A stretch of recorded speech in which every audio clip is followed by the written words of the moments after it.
This video is about a clan event that I think started 2 days ago, at least at the time of recording this. The reason why this is delayed is because on the first day where it came out, I was so shocked and baffled by the fact that Zero isn't getting G in September that I didn't know what to do anymore. I didn't have the, I don't know, the feeling, the kind of the spark, you know, that's required to start filming something, and so I didn't. And then yesterday I was it was you know, a family birthday, and so I didn't have time to really be online at all, so I just quickly did the dailies on the event so I wouldn't lose triple rare materials. And so there won't be any story cover this time either, but to compensate, I will compensate in one way.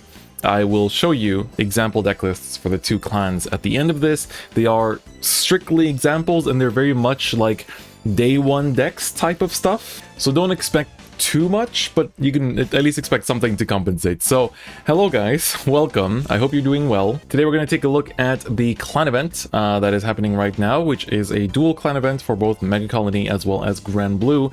But unlike the normal dual clan events, you can't actually fight two different people. You can only fight one person, and yeah, that's kind of strange, but you earn double the materials, and they actually give you enough crafting materials to make 2 triples apparently from this event, which is quite nice. I think it's all in the missions, but I've already claimed some of them, so you might not see much in here. Let's take a look, I guess, just to find out if that's the case or not. So bam. Yeah, I mean, I guess you get the usual stuff, but I think there's some, I guess just by doing dailies, I guess you get enough. Yeah, something like that. But so, taking a look at it, we have a new starter for Granblue, first and foremost. So this one is a resist starter, much like most of the recent Legion ones. And it says, when your Vanguard Legions, you can put them into the soul to choose a card from your drop zone and call it. Seems alright. I don't think this one is run as much though. Let me actually check that. Actually, it is run. I guess that makes sense. It's a free revival, so I guess that's actually not bad. Plus has resist. Yeah, I can see this being played for sure. I guess I kind of thought about this starter a bit too much. That's why I kind of dismissed it instantly. Looking at the other stuff though, we have this Shade. When you boost the Vanguard, if your Legion state, gain 4k power. Wouldn't really expect it to be played, to be honest. Then we have this, when placed from drop zone, gain 3k, so it's sort of like a 10k attacker. But honestly, Granblue has so many good grade ones. You have the Banshee, that is pretty good. You have Cutlass, which is Soul Blast 2 to draw. You also want to run this. Plus, you can theoretically run the Seahorse. Where is it? Seahorse thing. You know, on hit, discard 1, draw 1. Lets you just fill up your drop zone for Legion, and also fill it up for, of course, you know, calling stuff out of your drop zone that you don't want to have in your hand necessarily. So I think there's quite a few good grade ones already in this clan. Also, they finally brought King Serpent to Granblue in 0. When placed from drop zone on rearguard circle, soul charge 1, counter charge 1. This is one of the most important cards in Granblue, period. This was very much an important card that I think this was printed as a promo way back when, and then they basically didn't it was printed as a promo, and you needed it in Night Rose later on in G, and it was super expensive because everybody needed it. And so yeah, this got reprinted eventually, but man, is that an important card. Then we have one of the Legion mates. This is the Pinot Blanc. So in drop zone, when you Legion, count +1 and call this card out. So basically just mill it early, and then once you Legion, she calls herself out. Free intercept is really, really good, so I like that a lot. And then we have the Ghoul Dragon. When he's placed from the drop zone on your rearguard circle, for that turn, give him the following ability. When his attack hits a Vanguard, you can choose an opponent's rearguard and retire it. Free retire is actually not too bad, especially considering that, this is not the kind of clan that you normally expect to have these kind of resources, so that's pretty good actually. Then don't mind the fact that I have 0 Night Mists. Let's just look at the Legions. First we have Pinot Noir, Legions with Pinot Blanc, and when you Legion, you can mill the top 3 cards of your deck, and then choose one card from your drop zone and call it. And when it attacks the Vanguard, you can retire one of your rearguards to give him plus 5k powers. Of course, it's nice. You can retire stuff that has nice on-place effects and then bring them back later. Also, you know, nice little combo with the whole on Legion mill 3 revive, and then Pinot Blanc can revive itself as well. So you get a bunch of main phase calling. But this, the Negro Bolt, was literally, I think, the first ever time that Granblue was meta, because at the end of Legion, some of y'all might know this, might not know this, Granblue was actually meta. Granblue was actually like a really good rogue deck because you would mill your entire deck with Cocytus Reverse, and then you would go into this guy and Legion back the triggers, and then just like swing with massive numbers and like the nice multi-attack. So what does he do? He says, so he Legions with a Ghoul Dragon, the retire guy, and he says, when he attacks the Vanguard, if you're in Legion state, count plus 1, retire one of your rear guards to choose a card from your drop zone and call it. That's right. That's right. This is multi-attack. This is at least 4 attacks in Granblue. And then he says when he attacks the Vanguard, if you have another unit in the middle column, gain 3k, right? So what's cool about this is that you can swing with him, and then essentially you just like, you know, retire something, call something back out, something that's like a decent attacker, or, you know, whatever, honestly. And then you can use something like the Pinot Blanc to call itself out as well, so you can actually make 5 attacks in a turn. So you're like, first, like, front row rears, clear out the intercepts, and the Vanguard swings, and then you can, like, revive 2. And then if you have, like, grade 1s that power up, that is really, really good. Does this even cost Counterblast? Hold up, let me check this. Cost Counterblast 1. Cost Counterblast 1, still really, really, really good. So I quite like it. I think it's honestly a really, really good addition to the clan. I think Granblue's eating quite well right now. Let's look at Megacolony, which also got some really good support in my opinion. No new starter, it looks like. Yeah, no new starter. It's still the machining starter. But of course, there are some new cards, which are grade 2s and grade 3s. So we have the Machining Hornet Mark II. When placed, if you're in Legion state on rearguard circle, you choose an opponent's rearguard and paralyze it. Free Paralyze is not bad. You know, it's a Legion made, so of course we'll take that. Then we have the Machining Mosquito Mark II. During your turn, if your Vanguard is a Machining, if all of your opponent's units are arrested, this unit gains plus 2k in the following ability. Rearguard circle once per turn. When the attack hits a Vanguard, you can choose one of your other rearguards and stand it, and then choose one of your opponent's rearguards and paralyze it. This is quite cool because, of course, it is, again, 4 attacks in Megacolony, which is kind of unheard of because you're kind of controlling their field and their resources and at the same time getting multi-attacks, which is pretty damn good. And, like, I actually have a lot of Megacolony materials now that I look at it. I could probably build Megacolony, maybe. Ooh, that's kind of exciting. All right, well, good to know. Good to know. We might actually build Megacolony. Let's look at the other legions though. We have Machining Tarantula Mark II. So this legion's with the Machining Hornet Mark II. And once per turn, when you drive check a card with the same name as one of your Vanguards, if you are in Legion state, you can counterblast 1 and choose your opponent's Vanguard and paralyze it. CB1 to force your opponent's Vanguard to not stand is pretty good. It's kind of like a delete. You're forcing them to like rewrite essentially, except delete will also make them discard 1. I think it's quite cool. I generally think this skill is pretty good. And then you can also Soul Blast 2 to paralyze one of your opponent's rearguards. So for a double rare legion, this really isn't too bad. And then of course we have the Machining Scorpio Mark II. So all the Machining legions were all promos, whereas Granblue was actually in a booster set. So this guy says he legions with Machining Hornet Mark II or the Machining Mosquito Mark II, and once per turn, if you're in Legion state Vanguard circle, counterblast 1 and discard a card with the same name as one of your Vanguards, and then you choose a 3 cards with machining in their names from your soul and call them. Literally CB1 discard 1 to call 3, so +2 to the board, and then for that turn this unit gains a crit. Pretty good. Then, once per turn, you could put a Machining Rearguard into your soul, and then you choose one of your rearguards and stand it, and choose an opponent's rearguard and paralyze it. So this card, honestly, like, it's really cool to just, like, force out that kind of, like, big plus, like, to, like, push out a lot of units out of your soul. I don't know how good it is. I honestly feel like this one might be better. It's a bit more luck reliant, but it seems pretty decent, you know, especially when you're running with stuff like this. It's actually quite good to like paralyze the opponent's Vanguard and like just kind of keep them like stun locked. There's a lot of good machinings overall, I think, in Megacolony, so for that reason I think it's kind of worth to mess around with this. Definitely kind of looking forward to it myself now that I've kind of looked at all the cards. But anyway, we've looked at the cards now. There won't be any story because I've gone through it already when I was actually going through the event the first time. But we are going to do the very hard fight. I haven't done it yet today, so we're going to go through it and show you guys. I think we're going to be playing as Granblue, so I can also show you guys a deck that hasn't been deck and fighted with yet. I think I'll show you Jewel Knights. Although it feels like I might struggle against... No, I guess Granblue won't. Against Megacolony maybe it would. But we're going to show you Jewel Knights. There's a pretty nice little like turn 2 combo you can do with Jewel Knights. The deck isn't like that great or like high tier or anything, but it's fun. And that's what matters, right? As long as you have a deck that you have fun with. Like, not every... This is something I want to make a video about, but not every deck you play... Or like, not every card game player cares about winning. Sometimes you just want to do a cool combo. That's like why people play fighting games too, right? They don't play to like be champions all the time or like be the top of the world. Some people play fighting games because they want to do a move that looks cool, right? So sometimes I also just want to play a deck because I think it does a cool move. I might not even win, but if I got to do the cool combo, you know, it's kind of nice, right? So that's kind of like, remember like the Ashley Sanctuary Guard like Xenon deck? That was kind of how I felt back then too. It was like, I don't care about winning, I just want to do this combo. Like just let me land it once and then I'll be happy. So also this dude looks like Anji from Guilty Gear. Do you see that? Like the head, he's like an Anji in armor. For the Guilty Gear folks, please tell me if you agree. Please tell me if you agree, because I definitely feel like that. Alright, so let's do our fight against Raul Serra. Fun fact about Raul Serra, I think I've said this before. For those of you that like JoJo, his voice actor is the same as Jonathan, so the very first ever JoJo. Oh, we have full combo in hand, I think. We're missing one card. We're missing one card from full combo. We need like another grade 1 or something. Yeah, we basically have full combo. Let's go. Alright, it's not really the card I wanted, but okay. We'll make do, we'll make do. Alright, so it's gonna be very hard, so of course the power is buffed up. Might make things a little bit more difficult, but not too difficult, don't worry. Alright, so we put this down here and we pass. We need to draw into like a grade 1. That would be very nice. Alternatively, like we don't have to draw into a grade 1.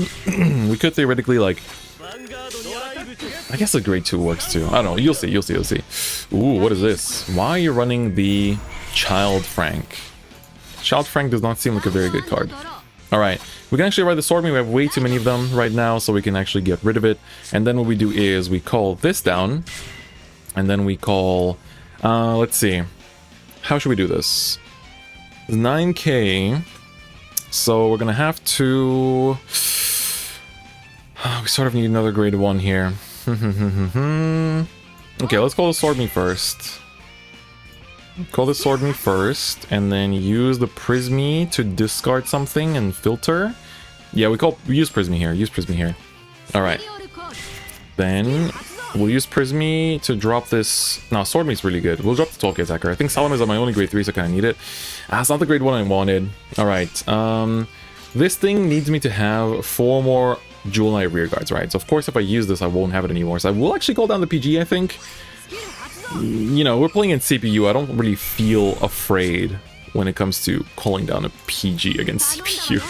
Alright, so here we go. It's time. This might not be a very like crazy combo to you guys, but all it does is it confirms 3 damage no matter what. Like look at this. We swung with 9, now with 19. So we would have gotten over defensive, right? And here's gonna go to 24. You might be thinking it's like, oh dude, your other column is like 28. Like what are you doing? No fear. No fear, because victory's here. So we Spear Call this out, and then you use this to power up this, and 28. Just like that. 3 damage right out the gates. That's what I like about this deck. You literally just do this turn 2 combo. Obviously, having a better grade 1 than a PG would be optimal. But it's fun. It's fun. It's a nice little combo. Ooh, Chappie. I think... Do you run Chappie? I feel like you do. I feel like you still want to run a few Chappies, right? I should probably check out some of the lists that the other people are playing, because I definitely wouldn't mind playing. I don't know why I'm so unlucky with Granblue. For some reason in this game, I'm really unlucky with my Granblue pulls. Like, I've never had, like, a lot of stuff for Granblue, and I've always wanted to, but I just never do. It's very weird. Alright, let's go to Salome. She's my heal trigger, just because, like, I like my main grade 3s having crits. So yeah, let's get into this. Leading Jewel Knight Ashrei. Yeah, let's just use Sword Me, call out a 10k attacker, and just start bashing, basically. Shui! Alright, cool. We can start swanging, and then just basically push a little bit of damage, and we should be okay. I mean, this is a deck that doesn't really run out of resources too much, just because you Spear Call so much, so we should be okay. Damn, I'm checking all my PGs. Although I shuffled, I guess, so that's not necessarily the same PG. Hey, there we go.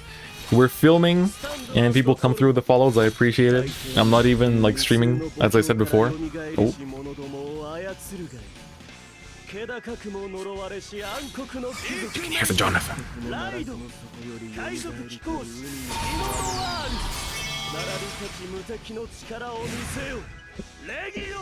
There's, like, 2 voice lines happening at the same time, and one of them was, like, super mumbly. So he's like doing the right chant thing, like like, yep, I love it. I certainly do love it. Oh, Evane into a Altgaro. Okay. Pretty cool. Alright, blank blank. So basically, I just ride Ashley. I could either ride Ashley or I could like stay on Altgaro and just like hit with a crit. I guess both work. What's optimal? I think just swinging with a crit is better. If I go Ashley and pop an intercept, it's 13k base. It's kind of hard to get over. Yeah, we're just gonna go with Ashley here. Limit break. Limit break. So yeah, I think we should be fine. Obviously, he's like swing into my thing. Maybe if they like bring out stuff from drop, that might be a bit annoying in the battle phase. Like if you ride the triple rare, we might be in trouble. But if not, then we're okay. All right. Oh, never mind. There's no PGs, so we're fine no matter what. He also didn't really show off much. Didn't even use a starter on Legion to like revive anything. So yeah, that was the game.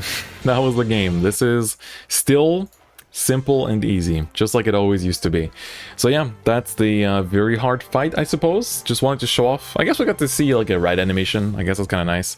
I don't know. Oh yeah, so this is how it works, right? Because there's no Megacolony like fight selection, you just like get the materials from the very hard, and of course like the whatchamacallit, the drops that you get are essentially the same as the ones that you get from whatchamacallit. Like, you know, the drops are universal, they're used for both clans, so we're just gonna literally like, you go here, boom, quick fight, and then you just like put everything in there, right? Just put everything in there, get all your materials, and you're good to go. Oh, there's some triple R materials. Not used to seeing those there. I think you do get them from the thing. But yeah, as you can see, like my materials are like 300 for Granblue, 400 for Megacolony. You can build the decks pretty easily because like what? You get a bunch of exchange materials, right? This thing is still running for like a week more, and I already can like change for what, 3 triples, I think? We'll take a look at the exchange rates a bit later. But, you know, I think you can actually maybe even finish both decks. It just depends on how much of the old stuff you need. Like for me, I don't have like Ruin Shade, I don't have like a lot of old triples for some reason. It almost feels like it's worth it for me to like actually roll the old gacha because of how little stuff I have for Granblue. It's kind of depressing. But yeah, so that's the tea there. But anyway, let me show you a couple example deck lists, at least kind of like my ideas of these example deck lists. Of course, they're not tested or anything, they don't have the cards yet, but if I get enough stuff, you know, I have some stamina resets from the story. If I get enough stuff, hell, we might actually just do deck and fights for these decks, because it feels like we're going to be in this meta for 2 months, and so I might as well, you know, catch up on all the deck and fights of the clan events that I haven't done for a while. So yeah, might as well take that opportunity by the hand. All right, man who knows nothing about neither Megacolony or Granblue until Nyros comes out tries to talk about said clans. So for Megacolony, I kind of just like put a bunch of good stuff together. And so here it is. Basically, you got a bunch of soul charging, because of course this guy wants to call out 3 cards from your soul. So I like this thing because it is a machining and it also soul charges. Everything I think is a machining outside of like PGs. This is a machining, this is a machining, and it's a good attacker. So this is a machining. Of all the grade 2s are machinings. As far as I can tell, there's a 12k attacker for machining as well. So everything is machining. This is a really good card as well when, if you get given limit break, I guess, just because, you know, it's nice, it's strong, and it's a good attacker on rear as well. And yeah, you basically just want to like soul charge a bunch, ride the good machinings, and then call them out with this, and like push your opponent to 5, and then I guess you go into this for like later on, or like it doesn't hurt if you go into this if you have the right cards in the deck to try and paralyze your opponent's Vanguard. So feels like a pretty cool list. I'm gonna mess around with it, try to get the cards and see what we can do with it. For Granblue, I saw a pretty interesting build with like the Child Frank and like the Monster Frank or whatever he's called, like the grade 3, and I didn't realize what the grade 3's effect in this game is, that you can discard him to search your deck for the Child Frank and like add it to your hand, and you can make him a heal trigger so that you can like fill your drop zone with heals and then legion them back right away, which is kind of cool actually. But I didn't go with that build. I kind of crammed a bunch of good cards together. As you can see, I am liking the great majority of things. But yeah, PGs, this I think is still the best starter. Kalmas 1, put him into soul. Mill 2, draw 1 I think is pretty good because it sets up your legion, and it also like replaces itself while giving you a soul, which is nice. Chappie, I don't know if it's still good, to be honest. I have no clue. I think you could also like play maybe just like 1 of this and like play 4 of the Banshee. I don't know, it's very weak grade 1 column like numbers, so I don't know if that's like a good thing, to be honest. Yeah, the Legion mates 4 times each. I feel like when you have such low power grade ones, you don't really have like good hit numbers. So that's why I think maybe people play the Child Frank, because it's just like a generic 7k booster, but at least it hits with all the 9ks that you're superior calling from your drop zone. Well, speaking of which, I play this. If it hits Vanguard cost 1, retire itself to call something from your drop zone that isn't himself. So it's pretty good. This for countercharge, of course, and then Rune Shade, I guess, for just like good 11k attacker. The sad thing here that like what we can't use Cocytus Reverse is that in the actual TCG, we had Limit Break removers by this point. And Limit Break removers allow you to, like, you know, use Limit Break 4 abilities when you had 3 or less damage. So you would like go into Cocytus Reverse, call one of those, mill your entire deck, and like, you know, by just like locking, and then mill, and then go into the Legion, you know, bash, etc. So it's a concept, it's an idea, but of course I'm not really well versed, so we'll see. If I get the cards, I'll try to build it, but I'm really missing a lot. So please, when we go to G, stop the clan events. Please just let everything be its own clan. I'm pretty sure we get enough support for everything to make that be a thing, so let's like make it be a thing. I would honestly love that, and I think a lot of other people would also love that. You know, it's that like everyone liked it meme, but IRL. And so yeah, that would be really cool. Let's take a quick look at the exchange rates, and we're gonna call it after that. So looking at the exchanges, if it loads, there we go. So as usual, 1,000 for each triple, 250 for each double, and then 100 for the rares, and commons are even less, but you can just craft them just like that. Let's look at the SP patterns. Those are definitely kind of exciting to take a look at. For a lot of people, you will just like use this. Wow, the SP actually looks kind of sick. That actually looks kind of cool. But I know a lot of people will probably just like use these materials to like, you know, roll Granblue and then just like have materials for Night Rose. And honestly, I might just do that too. I might just save what I have for Night Rose instead of trying to build it, because I'm missing so damn much. Maybe like roll the old sets where there might be like good stuff in, but I don't know. I don't really feel too motivated by this, and I think a lot of people don't either. Let's look at the Megacolony SPs. I think the Pinot one looks okay. It's like very misty. So for the Megacolony ones, this one actually looks kind of cool. Looks half decent. I think the double rare, the grade 2 looks extra nice. Yeah, the grade 2 looks nice. This thing, oh, looks pretty nice and creepy. You know, I think that's kind of feel they're supposed to be giving. Nice and creepy little feel. This looks okay, I guess. Looks fine. And yeah, I think that's more or less it. Like, some Legion mates are rare, so of course they don't really like bling bling like that. So yeah, that is the event. That was the new clan event. A little bit late, so I assume most of you already know about it, but I kind of wanted to go over it anyway, just for completionist's sake, I guess, and also for the guys in Global. Maybe these early lists will help. I don't really know. Let me know if you liked it. If not, then they won't happen again. Anyway, that's it for today. Sorry for how late this is, but been a little bit busy the last few days with family stuff. Hope you guys liked the video. If you did, please do leave it a like, and if you haven't already, please do subscribe to the channel, because it does help a lot. But anyway, that's gonna be it for me today. Thank you so much for watching, and I'll see you guys next time. Bye bye.